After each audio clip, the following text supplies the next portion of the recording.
Welcome to our National Conversation, a podcast in which we discuss politics from all angles. We are completely nonpartisan, and all views, respectfully stated, are welcome here. Our podcast is unique in that it is hosted and run by students who are focused on finding solutions to the biggest problems facing America. Hello, everyone. I'm Taylor Lopez. Thank you for joining us. And today we're going to be discussing something that affects us all, whether we realize it or not, the growing tension between generations. Inspired by the article, The Loathing Between Generations by Alexandra Miskowitz, we're going to be looking at why some different age groups seem to misunderstand each other, how they show in cultural awareness, and whether it's something new or something that's always just kind of existed. This article explains that the tension that we see every day is actually a cycle that's been kind of repeating over time. Every generation tends to think one thing over the other and how it's wrong. But a lot of it comes from growing up in completely different environments instead of being about who's right and who's wrong. It really just comes down to understanding each other. And as always, we're here to have an open and balanced conversation and hear different perspectives.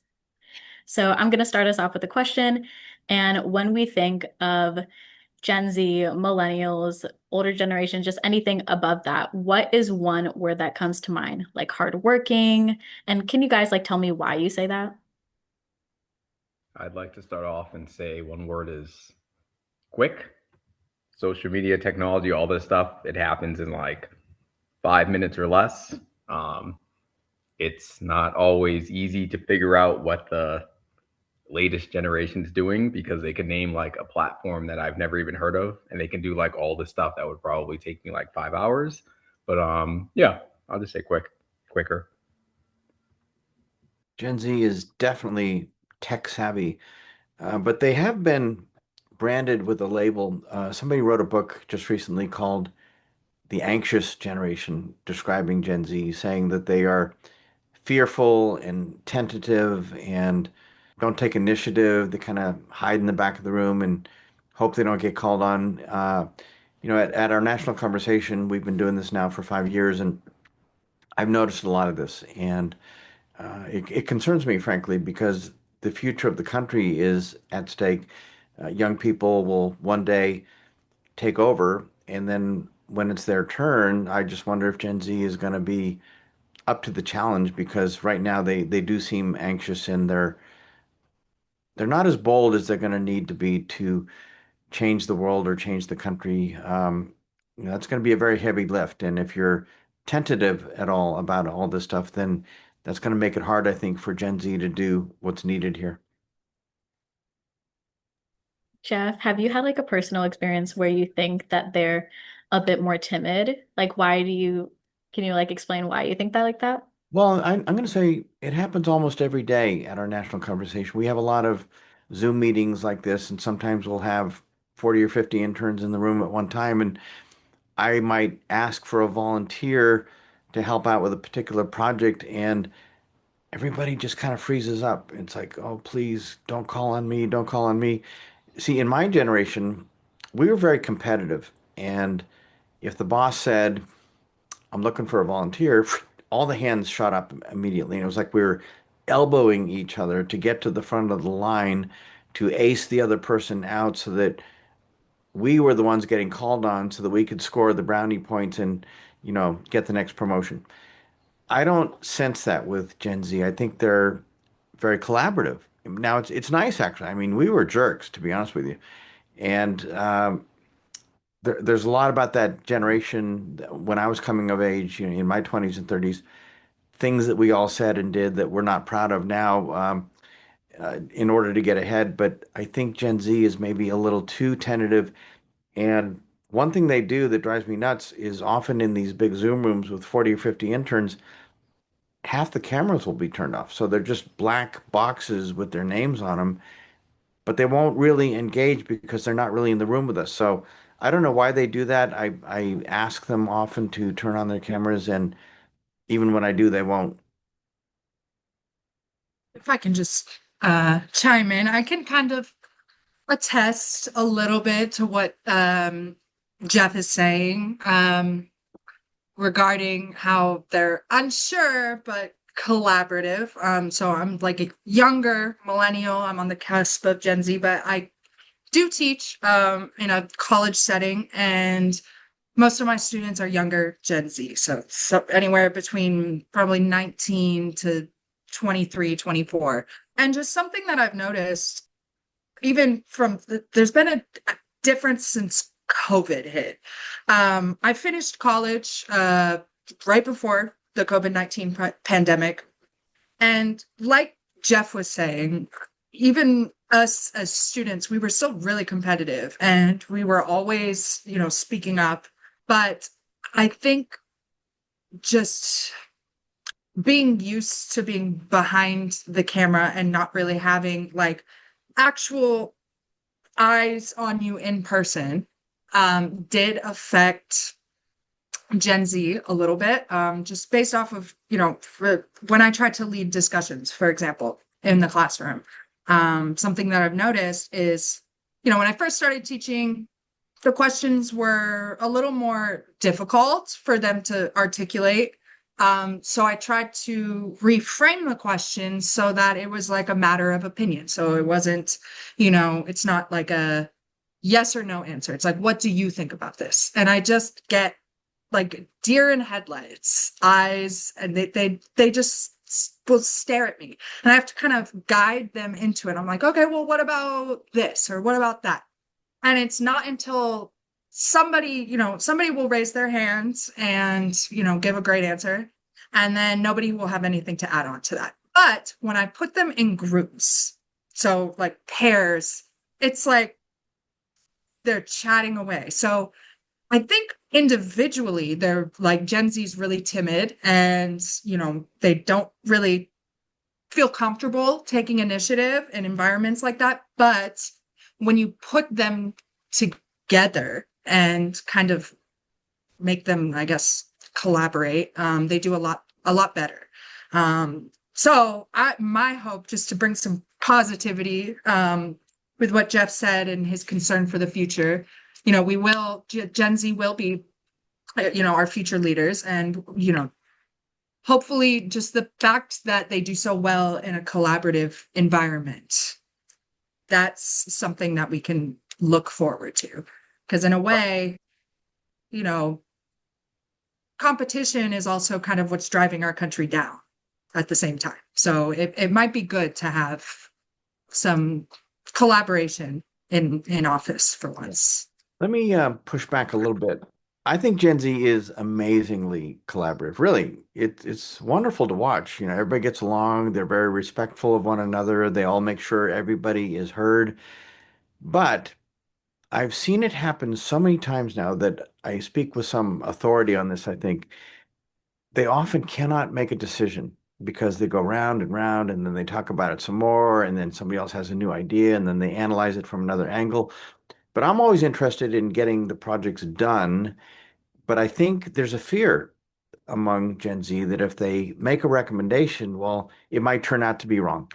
And therefore, they're fearful of making the recommendation in the first place because I think their parents raised them to be very risk averse, don't get in trouble, don't say anything that's going to come back to haunt you in 5 or 10 years. And yet, if you're running an organization, you got to make decisions and keep things moving. And when you're older, like I am, for sure, we've all made so many mistakes, it's beyond counting. But mistakes are rarely lethal. You can go back and change your mind and do it a different way or learn from experience. Making a mistake is not that big a deal. But Gen Z has almost like a morbid fear of making a mistake, I think. Can I add something, Jeff? Please. So I'm currently like a student and I want to go into broadcasting. I want to be like a news reporter and kind of talk to people. For me, when you mentioned stuff about worried about like appearance and worried to make a mistake, I'm sure it could be different per person. But for me, if I were to make a mistake on air doing stuff and like maybe saying like an opinion or even saying something that could possibly be fine now, but it might be offensive or something that isn't a social norm or a bit of an issue, maybe like 20 years later, that stuff can be a little bit scary. I'm sure that goes with anything when it's a specific like project being done. I know for myself, I can be very indecisive, so I understand what you mean. Seeing things from different angles, and especially if you're in like collaborative settings, it's really easy to hear so many different ideas, and it's like I'm overwhelmed. I don't know what to do. But as someone who's in Gen Z, I'm 21, and I feel like, at least for myself, I'm very like passionate. I have like a drive. I like try not to be too quiet or too timid.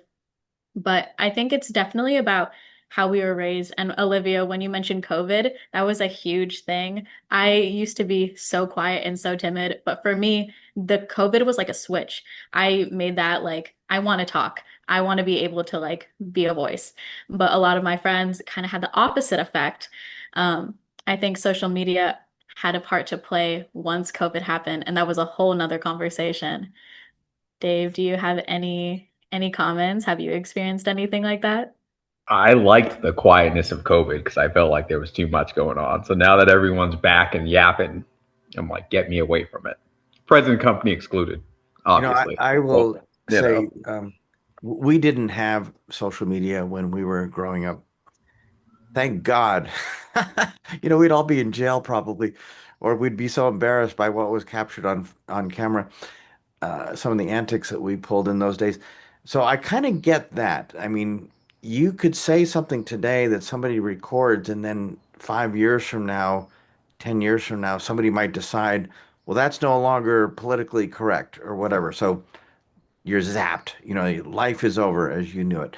Um, we didn't live with that. So I think we tended to be a lot more bold and creative and outspoken. We were the hippies who protested the Vietnam War and raised a ruckus about everything. And we were very creative. There was a lot of music that came out of that generation, a lot of new ideas. This was the beginning of a serious civil rights conversation, women's rights. Eventually that, gave it way to gay rights and all that. So we were we were go-getters. We wanted to make things happen. And I feel sorry for Gen Z a little bit that they are so scared because it's not a good way to live, I don't think. Jeff, on the topic of social media, do you think that platforms like TikTok, Instagram, or even like news outlets have made generational divides kind of worse now? I don't know. I watch old-fashioned news at night, CBS News, ABC, NBC, whatever.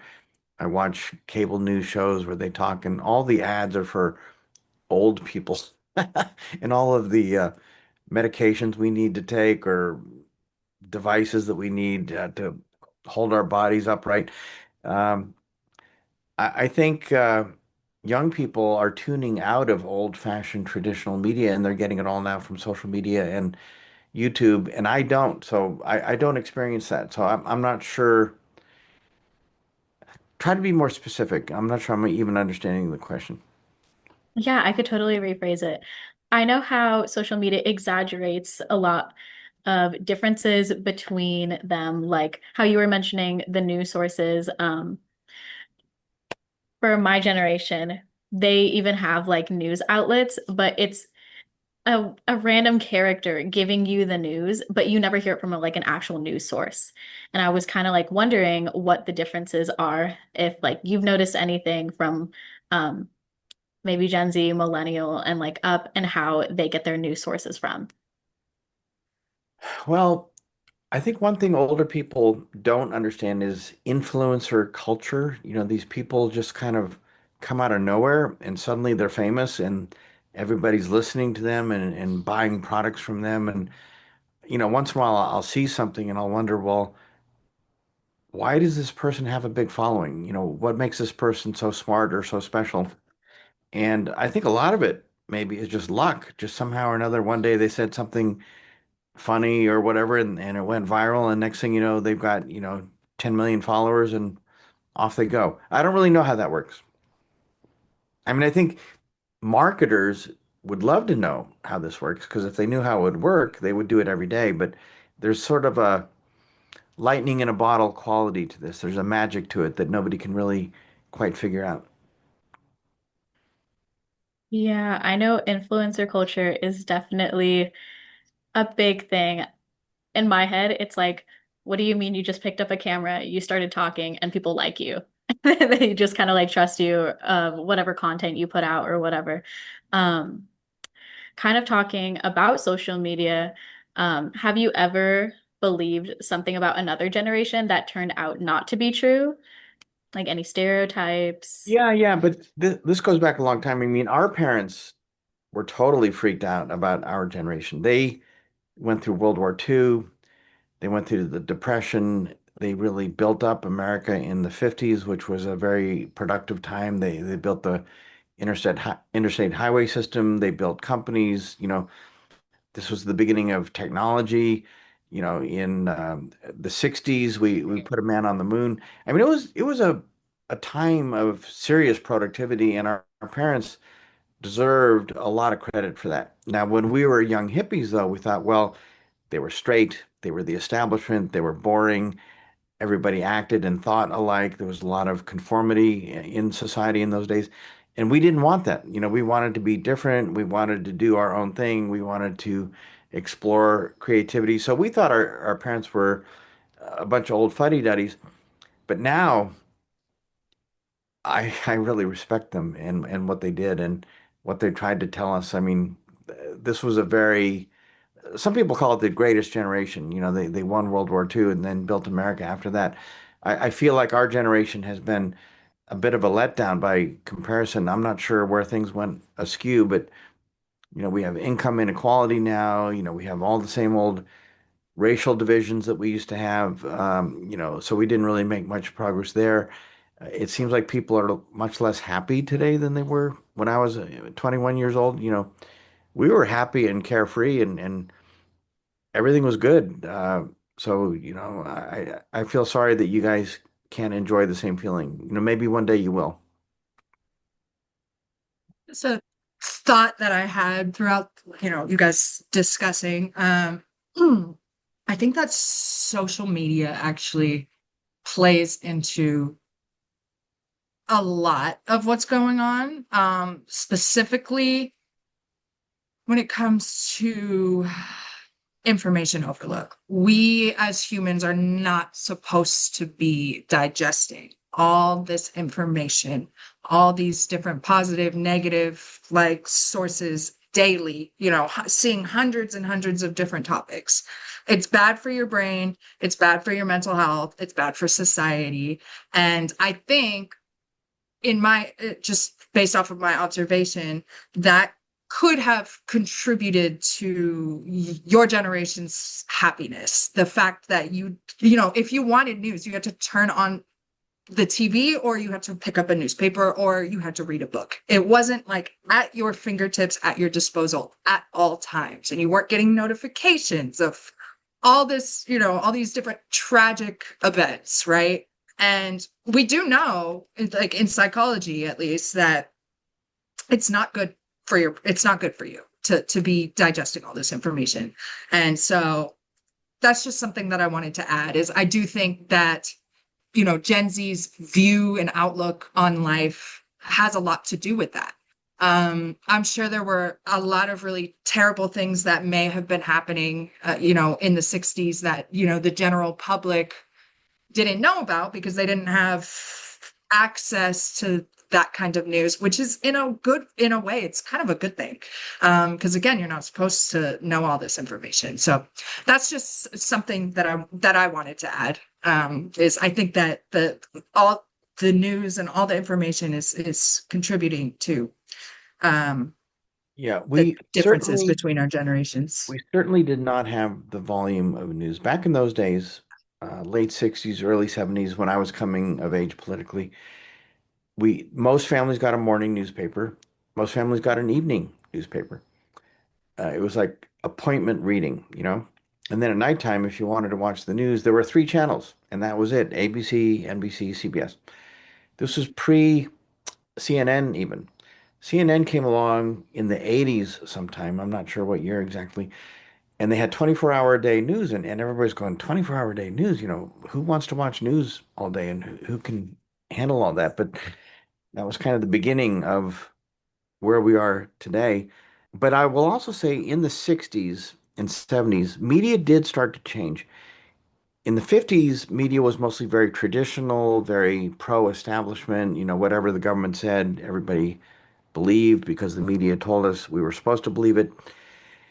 And then we had the Kennedy assassination in 63, and then JFK's brother Bobby got shot in 68, Martin Luther King got shot in 68.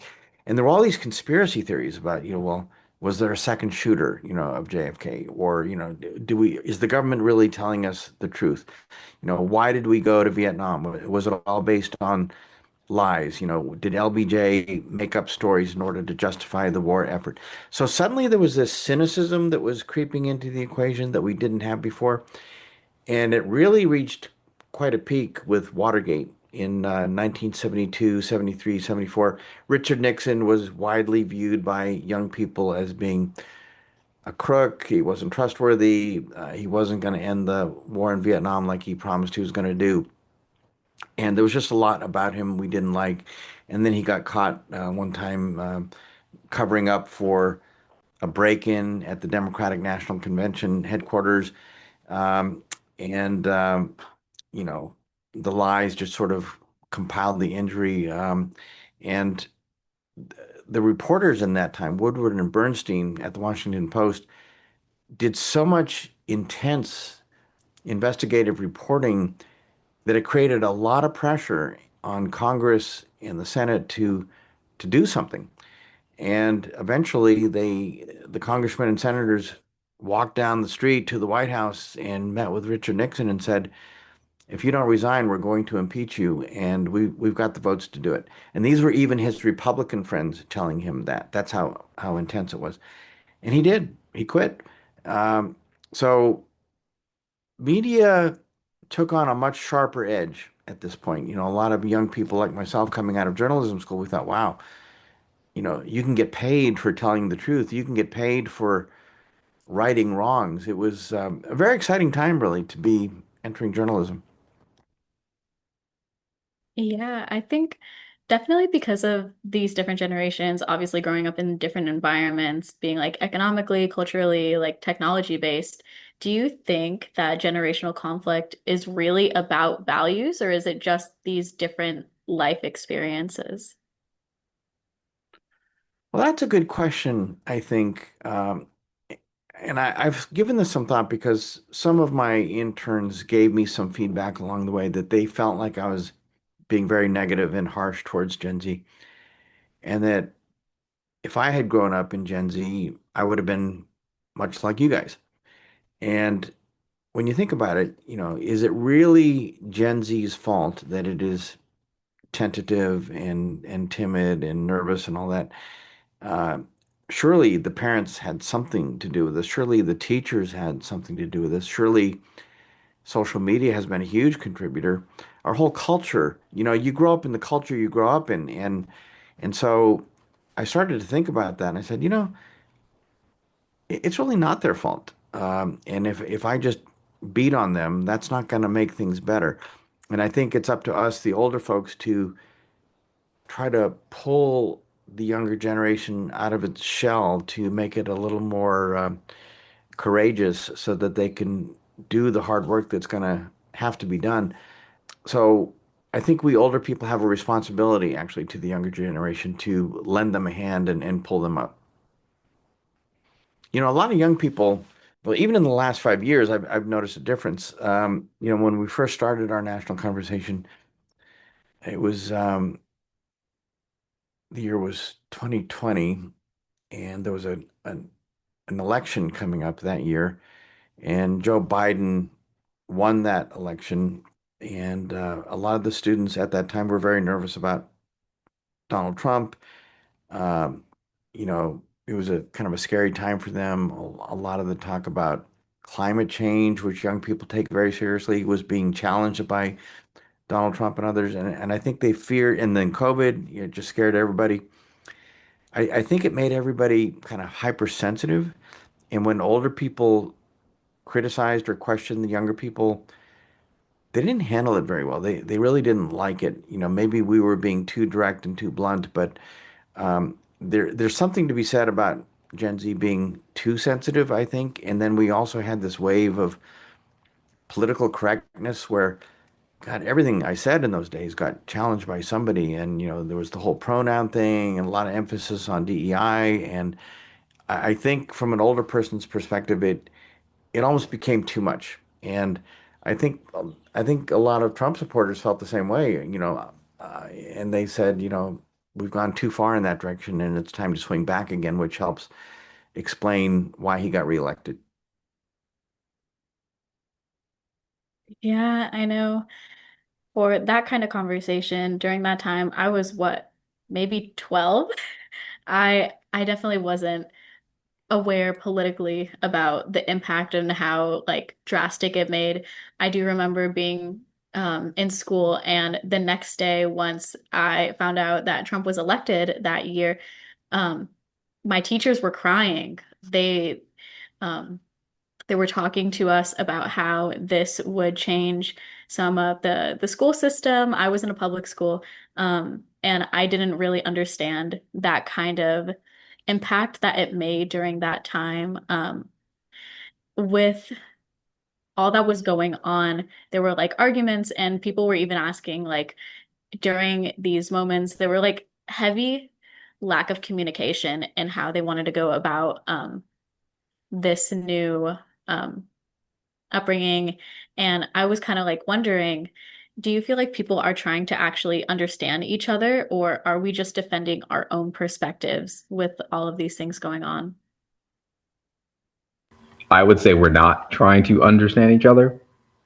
I used to understand it as like know your neighbor and everyone on your street, the next street, all that stuff, because that's how like a community starts. And then you sort of grow outward from there. Today, it's really not the same. Maybe it is in like some sporadic parts, but again, because of social media, everyone's on their phone a lot more, and someone's community is online watching streamers or TikTok or YouTube. So less people have a community. So, I mean, maybe someone understands their online community, but that means they take away some energy from their physical surroundings and their physical community. So I think it's degraded a bit on the physical side. On the social media side, great plus, but again, as we've mentioned, there are some drawbacks to too much screen time. So I think people are trying to understand each other, but I think the intention is there, or they would like to understand each other better. But I think what's nobody really understands each other. And I think the issue there is the misinformation that is available online. Because, for example, if I know something is a fact and I've read studies on it, and somebody is telling me their opinion or something that they, read on some forum that has no value as like a source, I'm gonna have a hard time respecting that person's opinion, right? And so I think in the age of misinformation and, like Dave was saying, online communities that are basically affirming each other's, beliefs and ideologies, which sometimes can blur the lines between fact and fiction. I think that is contributing a little bit to the lack of understanding amongst generations, ideologies. Like there's also, no offense, Jeff, but a lot of people with the rise of AI and AI videos, AI generated videos, Gen Z is noticing that your generation in particular, and the silent generation before has a hard time deciphering between a real video and an AI video. So there will be a video of like Jesus in the sky or something like that. And to somebody who's seen AI, what it looks like and what it does, right? They're like, okay, that's AI. We can tell that's been edited. But there's grandparents on Facebook that are seeing this and they're just like, there's no way that's generated. It's too clear. Like it has to be real. And so yeah, that's just another thing that I think puts a rift between the understanding between generations as well. It's just where we get our news from and how we interpret it, I guess, in short. I think one of the big changes that I lament is when I was entering the field of journalism. I graduated in 1974 with a communications major. Back in those days, it was like your solemn duty to tell the truth, to be balanced, to show all sides, to not introduce your own personal agenda into your reporting of the news. Well, over the last several decades, that has completely gone out the window, and people have agendas now, and they want to get their point of view across and just tell their side of the story. And often I talk to people who are very liberal, and they're completely unaware that there's a conservative point of view on the issue because they've never been exposed to a conservative, or they haven't been for years now. And same thing with conservatives. They don't know that liberals think a certain way that they do. They might listen to what conservative influencers say liberals think, which is not always reality based. So it's like we're living in the world of an algorithm now. We get to hear and see things that reinforce what we already think based on our clicking behavior. And we're not nearly as exposed to the other side as we ought to be, because if we want to understand the other side, you have to hear the other side. By the way, this is a good opportunity for to put in a little plug for our national conversation. This is exactly the problem we are trying to tackle here, which is toxic partisanship. Nobody's talking to each other. A lot of people hate each other. In fact, the article that Taylor referenced that one of our interns wrote was called generational loathing or something like that. Loathing is a pretty strong word, I think, but there is a lot of loathing in our society now. A lot of conservatives hate liberals and vice versa. That's a scary place to be. You talked about Jesus floating down from the sky in an AI version. Um, But if you think about the message of Jesus, it's, love your neighbor and take care of each other and heal each other and feed each other and all that. It doesn't feel like our society does much of that these days. It's like everybody's grabbing what they can as fast as they can to take care of themselves, and then they go home and lock the gate to their house outside and then double bolt their door and then hide inside. Yeah, I think Dave's right. We don't have that feeling of community like we once did.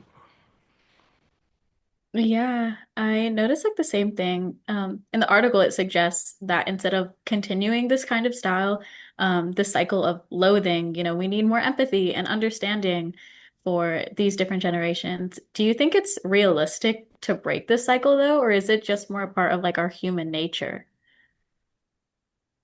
I Somebody showed me a quote one time where the ancient Greeks were complaining about the younger generation. The younger generation wasn't showing proper respect to their elders and that sort of thing. So I think these generational divides just come and go with regularity. Maybe every 30 years, every 40 years, there's a big division, but then over time it'll change.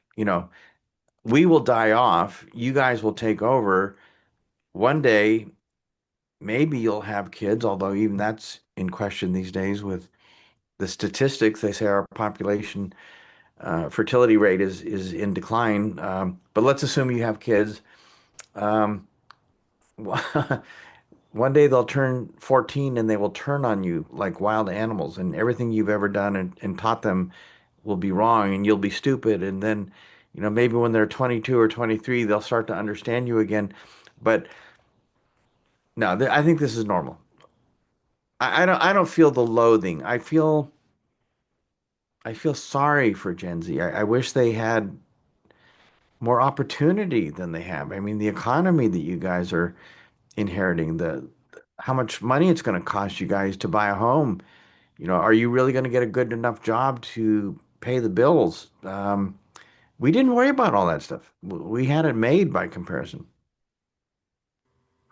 I would I'd say the latest generation might get over it, but because of the economy, six-figure college debt, all that stuff, that's going Oh, to stick around for generations or decades, and they can't really get over it if that like weighs on them and affects all of their major life decisions. So some of them might like carry that anger like into their 40s and 50s because the debt's still going to be there. So that limits what car they can get, what vacation they can take, if they can get a house. Um, that's going to be a tough one.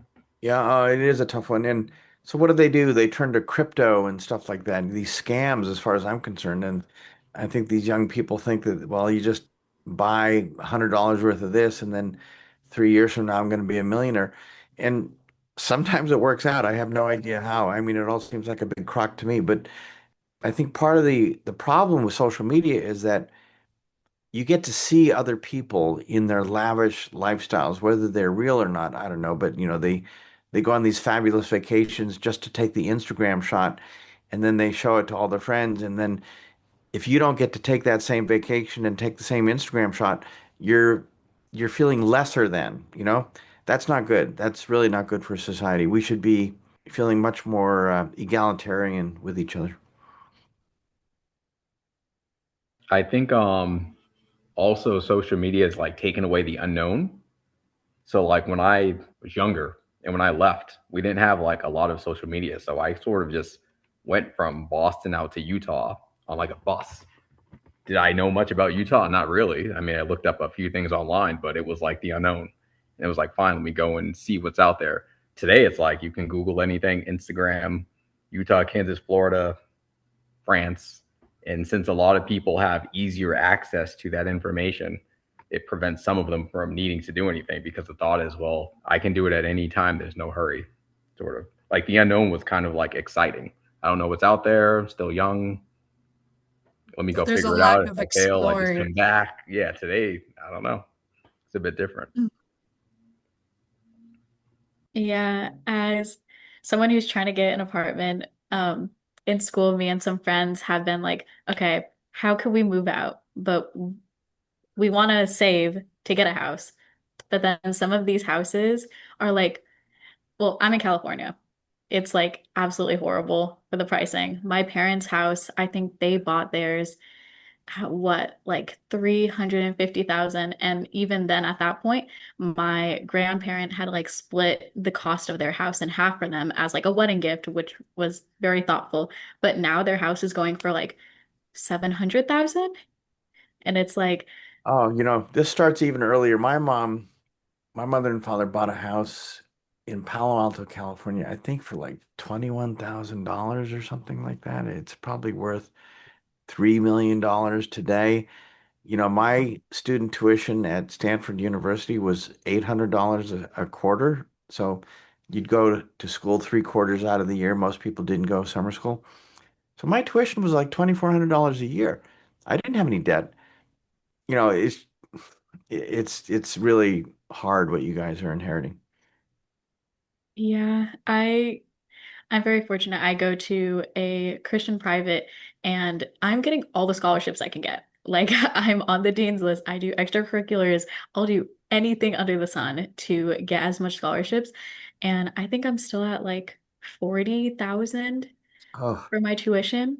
mm. Absolutely evil. I'm also dorming and dorming is 20,000. So even with all of that, I can't rely on just their scholarships alone. I have to find some on random websites that probably look like a scam, but it's absolutely horrible just trying to live. Going out is like a blessing. I'll talk to my friends and it's like, oh, when are you free? Probably in 2 months. I have two, three jobs and I'm busy. I can't do anything. It's like not just taking away my future living. I can barely fund myself going out. So it's definitely a little bit scary moving forward. I wonder how deep that's going to go into like the following generations. Like how much deeper are we going to get into that? I think I love the fact that you and other people are working super hard in your 20s. It's when you get to like into your 30s and they're still doing it because now they're like, well, I've done this for a decade and I can't see the end of the tunnel. So at that point, it's like burnout. Since you can't see the finish line, what's the point? What's the point? You slow down and like there's no solving the situation. So like at that's tough. Like right now in the 20s, I think everyone should sort of go through the suffering because it sucks. But when you look back, you're like, hey, I did all that, knocked out a lot of the debt with the scholarships and stuff, and you like see what you gained. But like people doing all that, getting to like 33, and they still owe like 85 grand in debt or some nonsense, and housing prices have gone up to like 900,000. That's I can't imagine how that is. So super tough. No, that's only for the ones who work super hard in their 20s and then make it to that point and still like don't, have a good solution. Those who were like lazy in their 20s and then they get to 30, they've earned it. I know for different generations, like Jeff, you were saying how like you kind of understand that if anything, like you feel like sympathy towards like Gen Z, but for other people in that generation, what would you think, like, sorry, let me say that again. What would it look like for generations to like actually understand each other better? And do you think conversations like this help? Well, I think conversations like this do help. I think if anybody watches this, they will come away thinking that, the oldsters aren't so bad and maybe we need to be more understanding of young people and what they're going through. I think we need to be solution focused though. I mean, what can society do to create more opportunity for young people? I think if we never figured that out, you guys are going to grow up to become potentially very bitter. But if we can somehow crack the code and come up with a new formula, whether it's, free community college or AI creates a brand new, host of jobs that never existed before, we don't really know how this is all going to play out.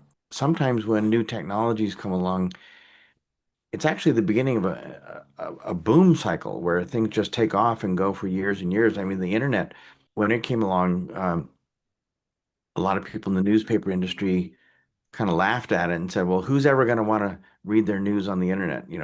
We deliver them a daily newspaper every day, so, we're safe. Well, how stupid was that? And now newspapers are dying left and right, and it's all on the internet. But those who are smart, who made the shift and said, I'm going to get in on the ground floor of the internet, a lot of them did incredibly well. I mean, gazillionaires. And if you get in on the ground floor of a startup and you get some stock options and all that, amazing things can happen. I think that's going to happen with AI. If I were young, I would jump all over AI. And I know I say this often to young people and they don't want to hear it, but I don't know what the alternative is. And Mark Cuban, I think most of you have heard of him. He's on Shark Tank and he's a billionaire and he's been a very successful businessman and he deals in common sense, I think.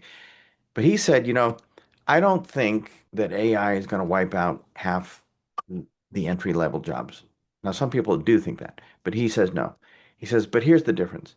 If you're a young college grad and you know AI, you'll be hired. Whereas if you don't know AI at all, you won't be hired. So that's a dividing line that you guys need to take seriously. Yeah. Well, I think this is honestly a perfect way to kind of wrap up this conversation. Thank you all for being a part of it and sharing your perspectives as we reflect on generational divides. I hope this conversation gave you something to think about and not just how we view other generations, but how we choose to understand them. Thank you all for listening, and we'll see you next time. This podcast was brought to you by Our National Conversation, a place where students generate policy solutions to the biggest problems facing America. Join us in freeing political dialogue from hyperpartisanship. To learn more about what you heard today, check us out at ournationalconversation.org. You can also follow us on social media at Our National Conversation to show your support and keep up with our latest efforts.